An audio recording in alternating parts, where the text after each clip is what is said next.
About 400 years before the birth of Christ, a man by the name of Hippocrates came on the scene, a physician, and earned the title, reputation of the father of modern medicine.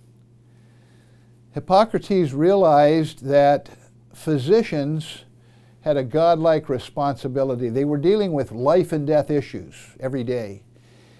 And they did not have a code of ethics to guide their practices. And so Hippocrates decided that he would develop an oath for physicians. And that became known as the Hippocratic Oath. And to this day, physicians take that oath as they're coming into their medical practice. It's an ethical guide for physicians. We don't have anything like that in the helping professions, those of us that are doing service among people in need. So I thought it might be good to take a stab at doing an oath for compassionate helpers. And so here's my attempt at that. It's 6 points. Number one, I will never do for others what they have the capacity to do for themselves.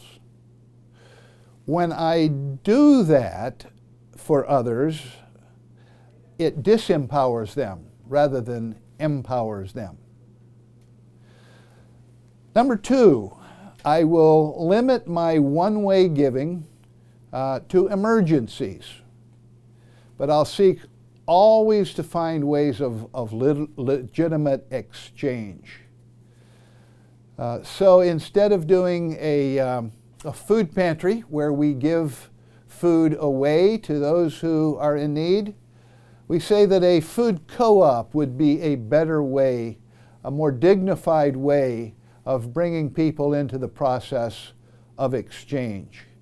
And so a co-op, a kind of a buying club where folks put in $3 or $5 a week, and you go to the community food bank and get government surplus, other surplus foods, expands their buying power for their groceries dramatically.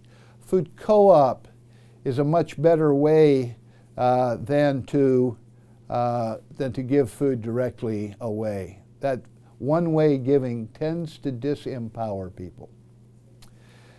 I'll empower people by hiring, by lending, by investing, and I'll use gifts or grants sparingly to reinforce achievements.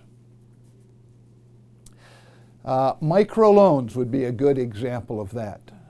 Small loans to peasant people to help them increase the size of their small businesses would be a good example of that point put into practice.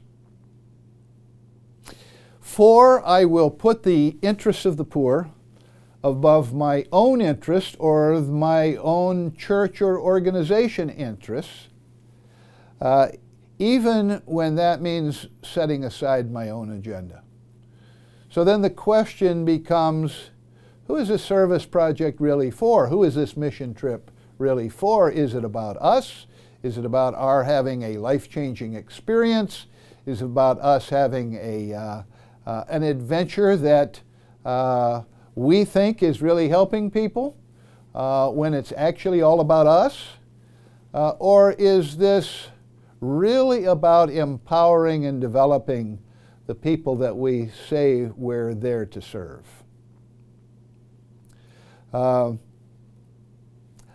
One of our staff women came home from an educational conference in Africa, and during one of the breaks she got into a conversation with some educators. The subject of mission trips came up, and this black educator said to her from Africa, she said, "You know, I could never figure out why you Americans love to paint so much."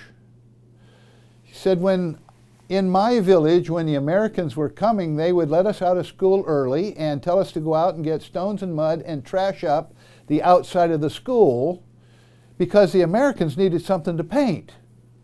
She said, I just never figured out why you love to paint so much. She said, our whole school was painted 4 different times in the 3 years that I was there. I said, what is it about you?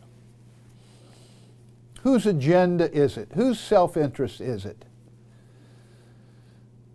And then the 5th is